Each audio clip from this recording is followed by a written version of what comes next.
말씀 새겨서 저희의 영원한 생명의 리소스가 되게 하시고 또 순종하여서 하나님 나라가 드러나는 그런 귀한 공동체 되게 도와주시옵소서.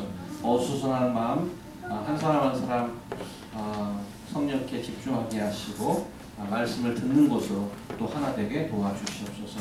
예수 그리스도로 기도합니다. 아멘.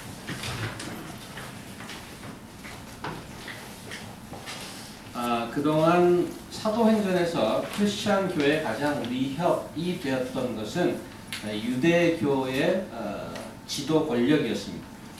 예수를 죽였던 산헤드린은 예루살렘 교회 리더 중 한 사람인 스데반을 죽였죠. 스데반의 순교를 기점으로 해서 유대교 지도부는 교회를 더욱 박해하기 시작했고 그 이후로 성도들은 흩어지게 되었습니다. 아이러니하게도 이러한 교회의 박해가 복음이 예루살렘을 넘어서 온 유대와 사마리아까지 전달되게 되는 그런 계기가 되었다는 거죠. 고난과 핍박을 피해 도망하던 성도들은 마치 민들레 홀씨처럼 흩어지면서 복음을 전했습니다. 그래서 오늘 본문은 교회를 핍박하는 주체가 유대교 정치권에서 유대교에서 정치 권력으로 좀 바뀌는 모습입니다. 로마 제국으로부터 인정을 받고 팔레스타인과 시리아까지 다스리고 있던 헤롯 왕이 예루살렘 교회의 핵심 리더들에게 칼을 겨누는 그런 이야기입니다. 이야기 내용 자체는 별로 어렵진 않습니다. 헤롯이 야고보를 죽이고 베드로까지 잡았지만 교회가 간절히 기도하는 중에 베드로는 기적적으로 빠져나오게 되었고 결국 하나님은 헤롯을 심판하여 헤롯이 죽게 된다는 그런 내용입니다. 오늘의 메시지는 어떻게 정리할 수 있을까? 우리 큐티 하는 식으로 하면 적용하면 아무리 큰 어려움을 닥쳐도 간절히 기도하면 어려움은 해결된다. 자기 권력만 믿고 하나님을 무시하면 심판받아 죽게 된다. 우리도 무슨 일이 닥치더라도 간절히 기도하고 하나님 앞에 겸손하자. 이렇게 하면 깔끔하게 결론으로 설교를 짧게 마무리할 수도 있습니다. 기도와 겸손은 대단히 성경적이고 우리가 다 기억해야 될 목록 맞습니다만은 너무 제네럴하기 때문에 특별히 오늘 우리 본문 12장 본문이 말씀하고자 하는 구체적인 가르침을 놓칠 수가 있어서 좀 더 자세히 보도록 하고요. 또 그 외에도 베드로는 구해주셨는데 그 죽은 야고보는 어떻게 된 겁니까? 헤롯 왕은 심판받아 죽었는데 여전히 기세등등하게 날뛰고 있는 유대교 지도자들은 그러면 뭡니까? 이런 의문이 남는다는 얘기죠. 그래서 성령께서 구체적으로 우리에게 가르치고자 하는 말씀이 뭘까? 한번 본문을 좀 자세히 같이 살펴보도록 하겠습니다. 1절에 등장하는 헤롯 왕이 있습니다. 이 헤롯 왕은 예수님 탄생 당시에 동방박사 방문을 받고 그때 당시에 태어났던 모든 아기를 죽여라 했던 그 헤롯 더 그레이트, 헤롯 대왕의 손자입니다. 손자. 헤롯 아그리빠라고 하죠. 그 헤롯이 교회 몇 사람을 해하기 위해서 요한의 형제 야고보를 칼로 죽였다고 되어 있습니다. 12사도들, 자살했던 유대를 제외하고 11사도들 중에 그 첫 번째 등장하는 그 순교입니다. 스데반은 사도는 아니었죠. 일반 집사였고 야고보가 먼저 순교를 당합니다. 왜 그 교회 지도자를 죽이려고 했는지 정확히 나와 있지는 않지만 3절 보면 이렇게 나와 있습니다. 유대인들이 이 일을 기뻐하는 것을 보고 베드로도 잡으려 할세. 이런 것을 미루어 보면 유대인들과 헤롯과의 관계에 관련이 있다고 볼 수 있습니다. 지도자를 치는 것이. 헤롯은 로마 제국에 대항하여서 독립전쟁을 벌여서 왕조를 오랫동안 이루었던 마케비우스 왕조의 후손으로 알려져 있습니다. 그러니까 굉장히 그 유대를 위해서 싸웠던 조상인데 그런 점에서 일단은 유대인들 사이에 굉장히 긍정적인 점수를 받고 있던 사람 중에 하나였습니다. 그래서 헤롯은 당시 예루살렘을 중심으로 벌어지고 있었던 전통적 유대교와 크리스찬 신교와의 갈등을 그 지역을 다스리는 통수권자로서 이미 다 파악하고 있었습니다. 수백 년간 그 지역을 살아오던 유대인들을 통치하면서 살려면 그들이 뭘 좋아하는지 뭘 싫어하는지를 잘 알아야 되고 그들과 관계가 안 좋아지면 거기를 잘 통치하는 것은 어렵다는 것은 자명한 사실입니다. 그래서 그 헤롯은 유대 지도자들의 움직임을 예의주시하면서 그들의 동향을 좀 살피고 있었는데 헤롯은 자기 정치 권력을 이용해서 유대인들이 하고자 하는 좋아하고자 하는 그 무브먼트에 가세한 것입니다. 그래야 자기 권력이 더 공고해지고 그 지역을 컨트롤하는 능력을 인정받을 수 있기 때문이죠. 오늘 2, 3절을 다시 보면 요한의 형제 야고보를 칼로 죽이는 유대인들이 이기를 기뻐하는 것을 보았다. 그래서 베드로도 잡으려 했다. 헤롯이 마치 시험적으로 교회 지도자를 하나 잡아 죽였더니 반응이 좋아요. 반응이 좋아서 한 사람 더 해보자 하는 그런 양상이라는 거죠. 아프리카에서 밀려의 피해가 가장 많은 동물이 코뿔소와 코끼리입니다. 그 이유는 뭐 분명하죠. 코뿔소의 뿔과 코끼리의 그 상아를 가지려는 인간들의 욕심 때문에 밀렵이 성행하고 있고 코뿔소는 거의 멸종 위기에 멸종 위기에 처한 그런 동물입니다. 코뿔소는 그 뿔을 갖다가 이제 빼서 파는데 여러분 유튜브나 이런 데 보면 코뿔소가 죽어 넘어졌는데 뿔이 빠져 있는 그런 사진을 좀 볼 건데 코뿔소의 뿔은 무게로 판다고 합니다. 한 얼마쯤 되는지 아십니까? 가격이 키로당 75,000달러 키로당 키로 105,000달러인데 금보다도 비쌉니다. 금보. 일부 아시아 국가에서는 그 코뿔소의 뿔가루가 인기 있는 민간요법 약재료로 쓰여지고 어디에 효능이 있느냐? 암, 불임까지 온갖 질병을 다 고칠 수 있다는 그릇된 믿음이 퍼져 있습니다. 근데 과학자들이 하면 뿔의 재질은 손톱과 같다고 합니다. 단백질인 섬유상 단백질은 겔라틴에 불과한 것으로 밝혀졌습니다. 코뿔소는 뿔이 있어 슬픈 짐승이 된 겁니다. 코에 뿔만 안 달렸어도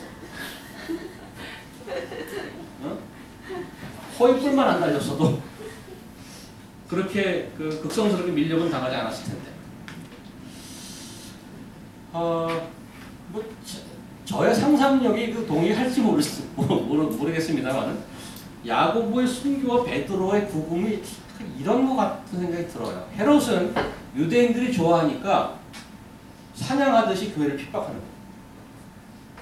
자신의 권력 유지와 확실한 통치권을 위해서 어떤 짓이라도 할 수 있는 통속적인 파퓰리즘 정치의 전형을 보여주고 있습니다. 또 정치는 타이밍이 중요하지 않습니까? 베드로를 잡긴 했는데 그를 처형하는 시기를 언제로 잡느냐에 따라서 효과는 천지차이입니다. 우리도 땅굴을 발견하면 일단 홀드하죠. 그걸 언제 발표할지 선거 직전에 발표해버리죠. 보수진이 결집하도록. 그래서 일단 아이템을 여러 가지 갖고 있잖아요. 근데 그 발표 시기는 굉장히 중요합니다. 유대교 가장 큰 명절인 유월절 직후를 D-Day로 잡았습니다. 가장 많은 사람이 모일 때 가장 큰 임팩을 줄 수 있는 시기죠. 교회 최고 지도자를 처리하는 것에 정치적 파급력은 엄청날 것입니다. 그래서 그때까지 아직 시간이 좀 있어서 한 일주일 정도 시간이 있는데 처음에 무슨 절이죠? 여기 무교절 기간인데 일주일이 있어야지 이제 6월절인데 그 일주일을 잘 구금하고 있어야 됩니다. 굉장히 중요한 인사를 데리고 있는 거죠. 베드로를 익스트림 시큐리티 프리즌에 넣었어요. 여기 보면 4절 보면 옥에 가두어 군인 4씩 4패에 맡겨 지키고 이렇게 돼 있어요. 그 4명씩 4교대로 24시간을 감시하는 겁니다. 잠잘 때도 양쪽에 끼고 체인을 감고 자는 겁니다. 간수들이. 베드로가 얼마만큼 날렵하고 그런 사람인지 모르지만 굉장히 엄청난 시큐리티를 감시를 하는 거죠. 그리고 4명이 한 팀이기 때문에 여기 쭉 보면 초소 파수꾼이 1초소에 한 사람, 2초소에 한 사람, 마지막에 철문이 있습니다. 그러니까 이 묶인 거 두 사람 빼고 하나, 둘, 셋을 통과해야 바깥에 나갈 수 있는 아주 그 탑 시큐리티에 있는 것입니다. 이런 걸 보면 헤롯이 얼마나 베드로 처리에 공을 들이는지 알 수 있습니다. 크리스천니티가 복음에 반발해서 세상 권력에 의해서 고난을 받는다면 오히려 심적으로 그렇게 너무 힘들어도 마음적으로 그렇게 힘들지는 않을 것입니다. 오늘 이야기는 그런데 헤롯의 포퓰리즘 정치의 수단으로 교회가 희생되는 모습이라서 어처구니 없기도 하고 슬프고 또 약간 분노가 좀 치밀어 오릅니다. 그리스도의 거룩한 교회가 도대체 무슨 콧불 속 뿔 뽑아가듯이 그런 것 때문에 이렇게 희생당해야 되는가? 근데 이런 상황에서 교회의 반응을 보니까 5절 보니까 이렇게 됐습니다. 이에 베드로는 옥에 갇혔고 교회는 그를 위하여 간절히 하나님께 기도하더라.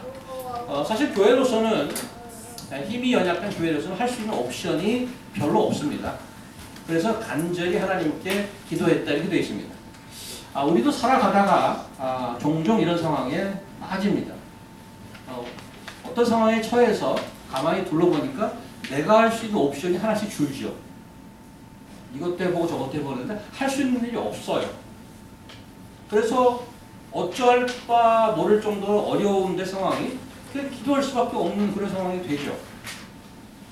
그런데 그런 시기를 가만히 돌아보면 오히려 아무 내가 할 수 있는 옵션이 없고 그저 앉아서 기도만 했던 그 시기가 하나님의 깊은 간섭하며 축복인 경우가 많더라는 거죠. 나중에 돌아보면. 근데 정말 문제는 그렇게 어려운 시기에도 불구하고 기도하고 있지 않는 스스로를 발견합니다. 저는 우리 교회가 교회 공동체로 기도하는 것이 늘 미흡하다고 생각하고 있습니다. 우리가 일단 움직이면 돈이라서 또 장소를 문제 삼아서 한 달에 한 번 월간 기도회를 받습니다.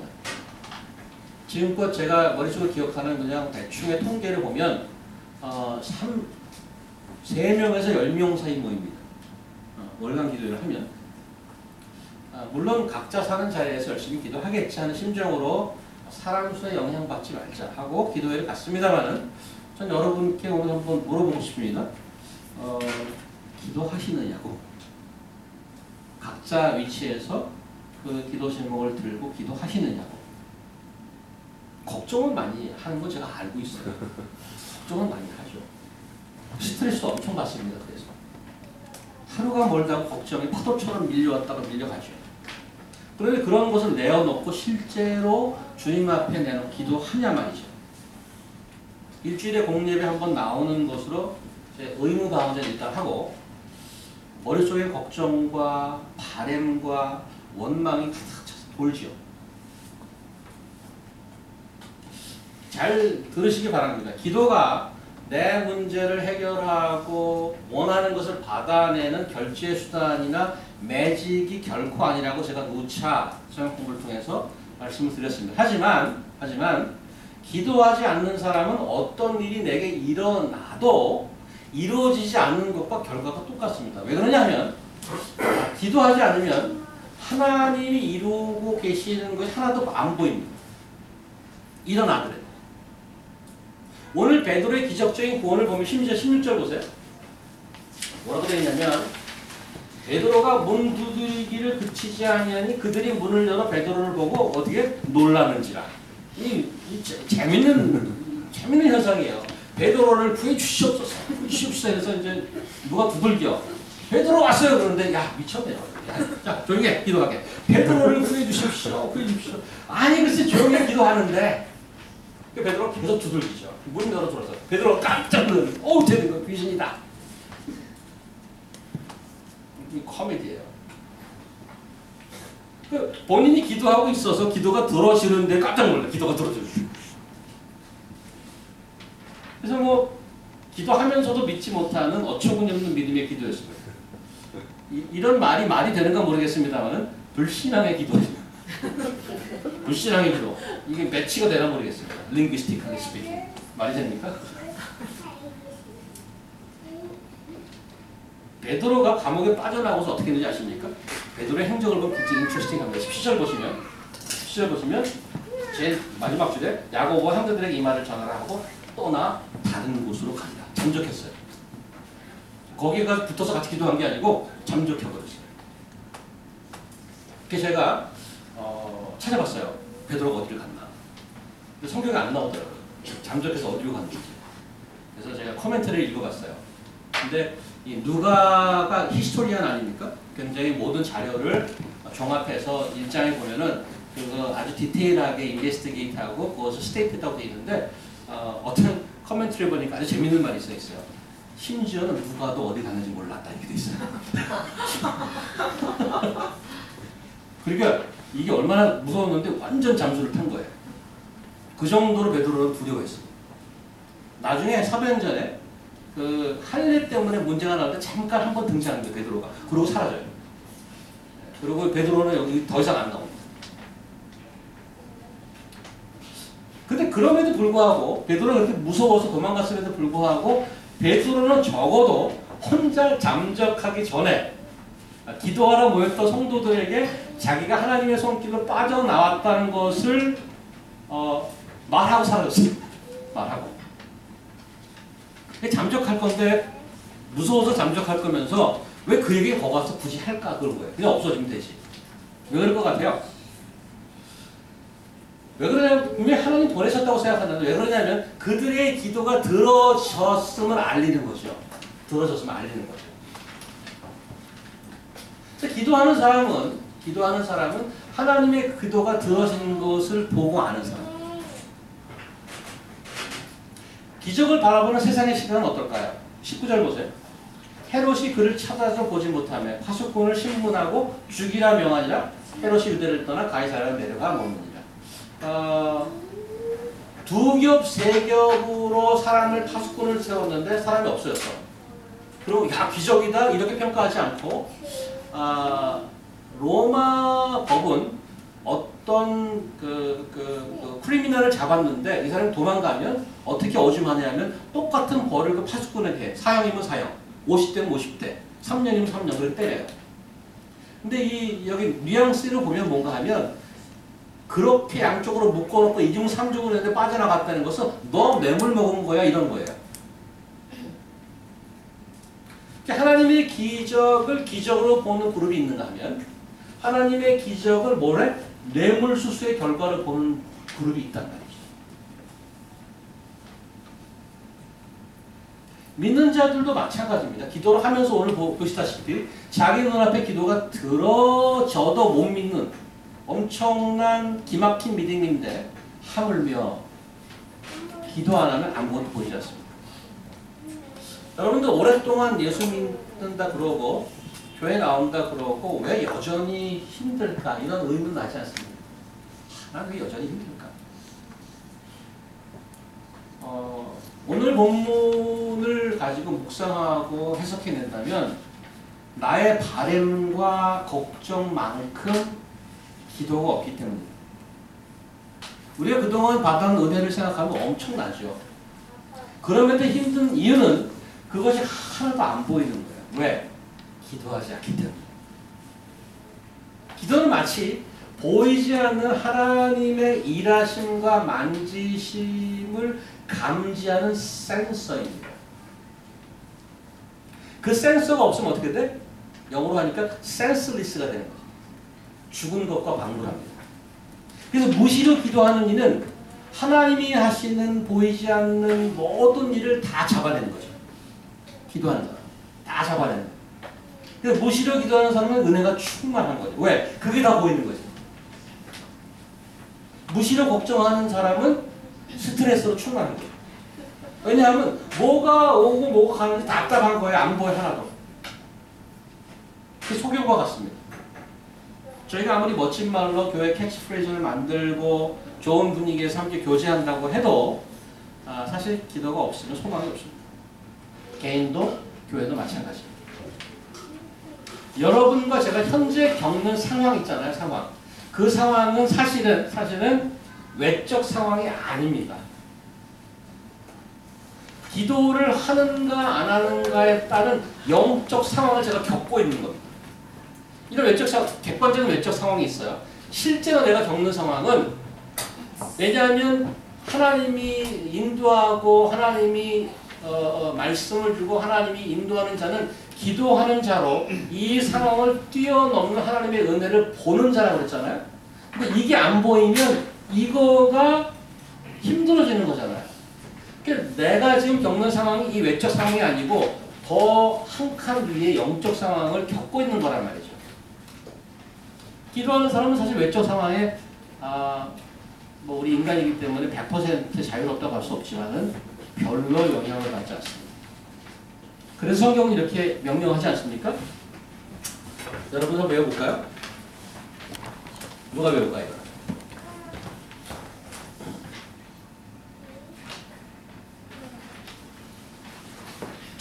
여기 보면 Do not be anxious about anything. 뭐래? 아무것도 걱정하지 말고 But in everything by prayer and petition. 다만 모든 일에 기도와 간구로 With thanksgiving present your request to God. 너희 구할 것을 감사함으로 하나님께 구하라. And the peace of God which transcends all understanding. 그리하면 모든 지각에 뛰어난 하나님의 평강이 올려주세요. 올려주세요.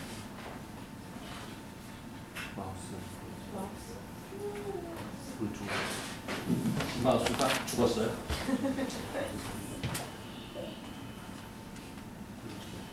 안 올라갔어요.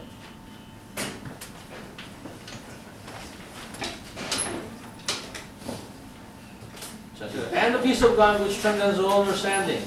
모든 지각에 뛰어나신 하나님의 평강이 will guard your heart and your mind in Christ Jesus. 예수 그리스도 안에서 너의 생각과 마음과 생각을 지키시리라.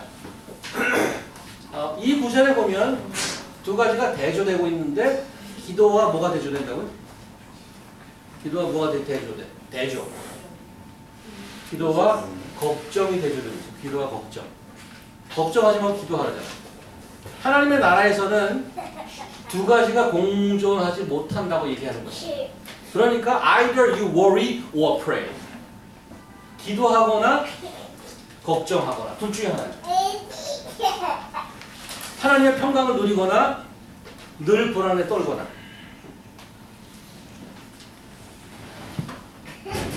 이번 커밍 프라이데이가 월간 기도의 날이에요. 와서 기도하거나 계속 불안해하면서 주말을 지내거나.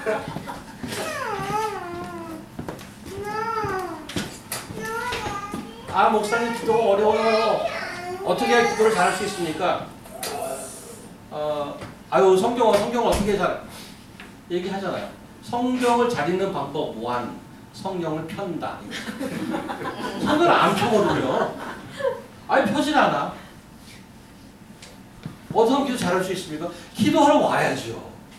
무릎을 꿇어야죠. 그럼 계속 뭘 생각만 하고 있어. 걱정만 하고. 기도 안 해요.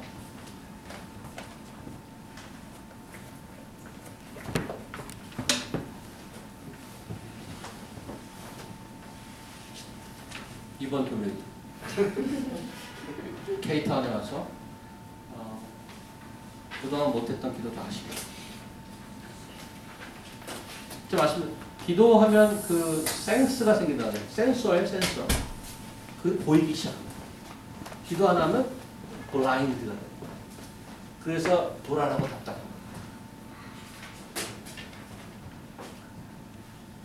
오늘 좀 무의아한 것은 헤롯이 베드로를 놓치고도 군대를 풀어서 도망한 베드로를 잡으라고 하지 않습니다. 19절 헤롯이 그를 찾아도 보지 못하며 파수꾼들을 신문하고 죽이라 명하니라. 헤롯이 유대를 떠나 가이사랴를 떠 내려가서 머무르니라. 파수꾼들을 채용하라 명령하는 것으로 일을 마무리하고 가이사랴로 갔다고 되어 있습니다. 가이사랴는 그 지역을 다스리는 캐피탈이고 헤롯 왕의 헤드쿼터입니다. 야고보를 죽이고 베드로를 구금했던 사건은 마치 예루살렘 잠깐 출장 왔다가 행한 이벤트성 사건으로 보입니다. 그러니까 교회 입장에서는 더 가슴이 아픈 거예요. 무슨 이것들이 사상이 안 좋아. 이 고문을 해야 돼 이런 것도 아니야. 와봐갖고 이거 좋아하는데 이거 한 놈 죽이니까 한 놈 더 잡아. 도망갔어? 알았어. 나 갈게. 이 심리적으로 영적으로 더 바닥을 치는 거예요. 그렇게밖에 우리가 안 되는가? 예루살렘 교회는 이미 유대교의 박해로 어려움을 겪고 있던 상태였습니다. 게다가 기근이 들었어요. 원조 교회인데 이방 교회로부터 헌금을 받아야 겨우 살 정도로 그런 어떤 좀 굴욕적인 상태에 들어가 있는데 어침대 덮친 격으로 그 와중에 교회 리더 두 번째로 순교를 당하고 담임 목사님께서는 구금당했다가 잠적했습니다. 상황이 이런 거예요. 죽을 지경이죠. 당하는 사람은 죽을 지경인데 가해자는 별 대수롭지 않게 행사성 이벤트 소모품 정도로 교회를 생각했단 말이죠.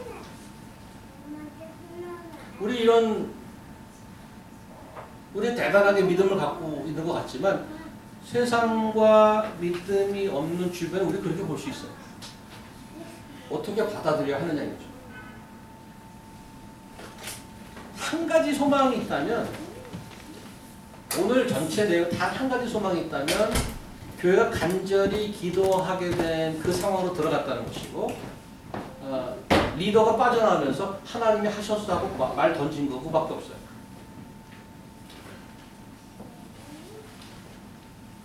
그 상황이 뒤에 이제 헤롯이 죽는 상황이 나오는데 조금 간단하게 설명을 하면 다시 가서 20절 보면 헤롯이 두로와 시돈 사람을 대단히 노여워하니 그들의 지방에 나는 양식을 먹는 까닭에 한 마음으로 그에게 나와 왕의 침손 맡으시라 블라스도를 설득하여 화목하게 청하니 무슨 얘기인가 하면요. 가이사라가 있고 여기 이제 메디테레니안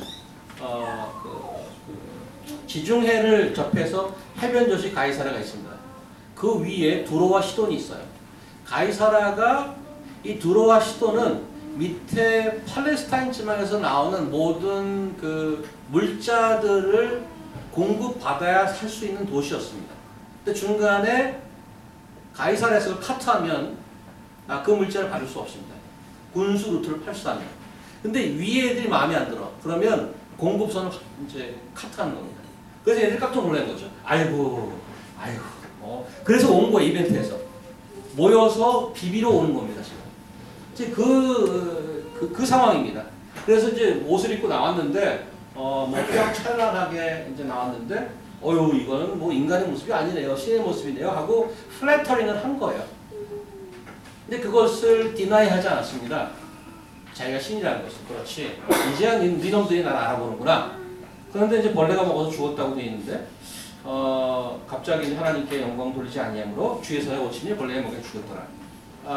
이거는 이제 벌레에 먹혀 죽은 것은 그 자리에 쓰러져 벌레가 막 와서 이렇게 먹은, 이렇게 이제 생각할 수 있는데,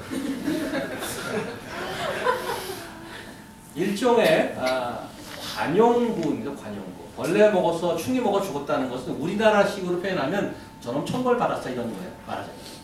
저거 천벌 받은 거야. 이런 식입니다. 역사학자 조세포스에 의하면 그날 만찬을 하다가 어떤 바이러스에 걸렸는지 5일 동안 시름시름 앓다가 회복하지 못하고 죽었다고 합니다. 물론 언론에서는 급성 무슨 경련으로 죽었다 이렇게 언론에서 나왔을 것입니다. 그 당시 언론이 있다면. 성경은 그거 뭐라고 하냐? 하나님의 치셨다고 합니다. 시가 그렇게 다릅니다. 근데 오늘 여러분과 같이 저도 사실은 클리어하게 결론이 잘 힘든 부분이 여기인데 24절입니다. 오늘 이야기의 결론을 하나님의 말씀은 흥황하여 더하더라 이렇게 돼 있어요. 이게 두 가지로 생각해 볼 수 있는데 이제 교회를 핍박하던 헤롯 왕이 이제 제거가 돼서 이제는 막히지 않고 복음이 전해졌다 열심히 이렇게 해석할 수 있고 아니면 오늘 이 상황 자체를 평가하는 성경의 스테이트먼트가 이거 자체 오늘이 본 거 이거 자체가 하나님의 말씀이 흥하여 더하더라로 보는 거죠. 그러고 나서 25절이 인트레스팅해요. 한 절이 더 남았는데 바나바와 뜬금없이 바나바와 사울이 부조하는 일을 마치고 마가라 하는 요한을 데리고 예루살렘에서 돌아오니라. 11장 마지막 절 가보세요. 11장 29절 30절. 여기 이제 안 올라왔는데 11장 29절 30절. 오늘 보면 바로 직전. 지난 시간에 기억하십니까? 제자들이 각각 그 힘대로 유대에 사는 형제들에게 부조를 보내기로 작정하고 이를 실행하여 바나바와 사울의 손으로 장로들에게 보내니라. 그리고 쭉 점프해서 25절로 가면 오늘 바나바와 사울이 부조하는 일을 마치고 마가라 요한을 데리고 예루살렘 돌아오니라. 이렇게 연결되면 가장 자연스러워요. 근데 그 한 절을 저 뒤로 빼서 중간에 헤롯 사건을 집어넣었어요. 이게 이것도 두 가지를 볼 수 있어요. 크로놀로지컬리 그렇게 해픈해서 이렇게 썼다. 두 번째는 이 오늘 헤롯 사건 이거를 헤롯 사건 베드로가 구한 사건을 저기 안디옥 교회에서 부조를 보내서 하나님의 일을 하게 하는 전체의 한 부분으로 보는 거죠. 그런 의미에서 하나님의 말씀을 흥황에 더하더라로 썼을까? To be honest, 거기까지 제가 묵상을 못해서 여러분께 숙제를 드리도록 하겠습니다. 그런데 이제 저한테 와 닿는 것은 이렇게 결론을 이야기를 지으면서 하나님이 교회와 우리를 바라보는 시각을 분명히 바라볼 수 있습니다. 볼 수가 있습니다. 사실 예루살렘 교회 자체를 보면 상황이 헤롯이 죽었다고 해서 별로 변한 상황은 없어요. 헤롯도 예루살렘에서 자기들 눈앞에 죽은 것도 아니야. 어디서 가이사랴 저기 위에서 죽었어요. 죽었는지도 모를지도 몰라. 그리고 베드로는 잠적했어. That's what happened. 그리고 기근은 있어.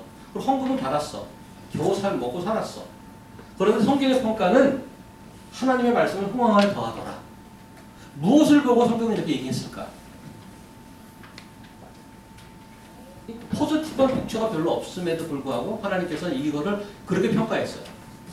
저는 24절을 23, 25절을 묶어서 앞뒤에 네거티브하고 포지티브한 것에 대한 설명이라고 일단 잠정적으로 틀릴 수도 있습니다. 잠정적으로 봤습니다. 하나는 헤롯이 하나님께 영광을 돌리지 않으므로 주의 사자가 고치니 벌레가 먹혀 죽으니라. 하나님 자리에 자기가 앉아서 최고의 권력으로 자기 마음대로 하겠다고 했던 외형적으로 그런 모습을 보이는 자가 죽었어요. 그 얘기는 It's not you, I am the one who king, who reigns over you. 이게 선포하는 겁니다. 그런 의미에서 하나님의 말씀이 다스리는 거죠. It's not you. 그 다음에 밑에 바나바와 사울이 부조하는 일을 마치고 마가라 하는 요한, 요게 아주 지나가는 소리로 마가라 하는 요한을 데리고 예루살렘에 돌아옵니다. 기도하던 장소가 마가라 하는 요한의 집이었어요. 기도하는 장소가. 베드로가 와서 하나님 했던 일을 들었을 가능성이 있습니다. 바나바와 사울이 그 자리에 같이 있었을 수도 있어요. Not really sure. 그런데 13장부터 무슨 일이 있냐면 이제 사도 바울의 선교 여행이 시작됩니다. 그런데 마가를 데리고 처음에 사울이 그 마가를 데리고 가죠. 선교 여행이 시작됩니다. 그런 의미에서 하나님의 말씀이 stop 되지 않고 No one can stop the word of God. word of God. 아무리 세상 권력과 힘이 말씀을 막으려고 해도 하나님께서는 구구히 그 말씀을 계속 연결해 가더라 이거죠. 교회가 그걸 알았을까요? 하나님이 일하시는구나. 기근이 들어서 고생했던 예루살렘 교회가 그걸 알았을까요? 여러분과 제가 개인적으로 신앙생활을 하다가 또 우리 복음을 하나 되는 교회가 신앙생활을 하다가 이런 생각 해봤어요. 유학 가서 힘들고 고생하고 맨날 렌트 걱정하고 그랬는데 알바도 뛰었다가 또 한 학기 좀 쉬었다가 그 와중에도 하나님의 말씀이 끊이지 않고 왕성하였더라. 그런 평가를 받을 수 있을까? 이 교회는 장소가 없어서 여기저기 쫓아다니면서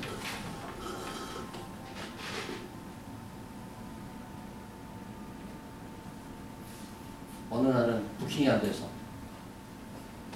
여기저기 다니다가 10명도 왔다가 30명도 왔다가 그럼에도 맨하탄 미타운에는 하나님의 말씀이 왕성하더라. 그렇게 평가받을 수 있을까?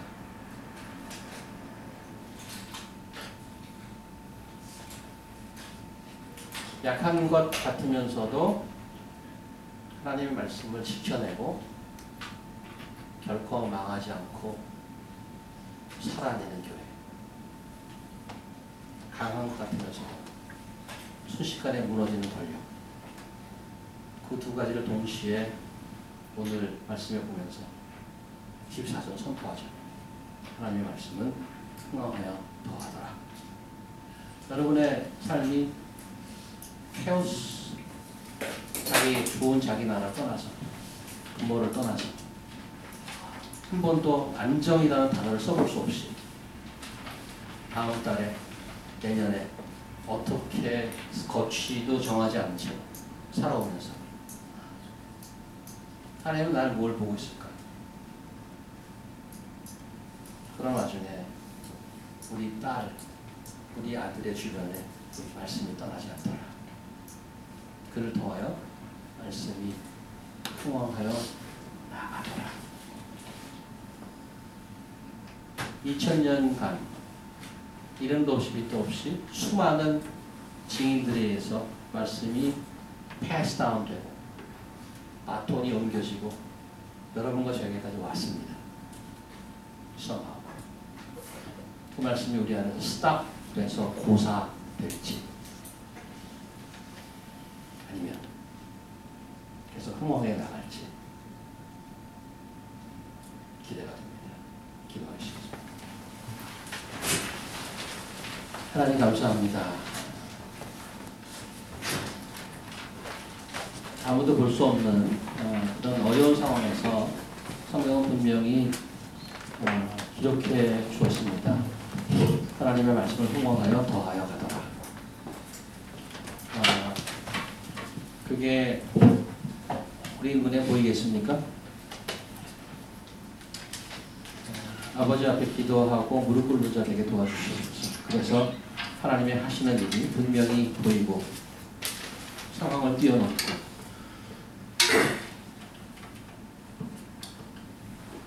하나님의 은혜를 모두 보고 누리는 충만한 감사한 저희들 되게 도와주시옵소서. 예수님 이름으로 기도합니다. 아멘.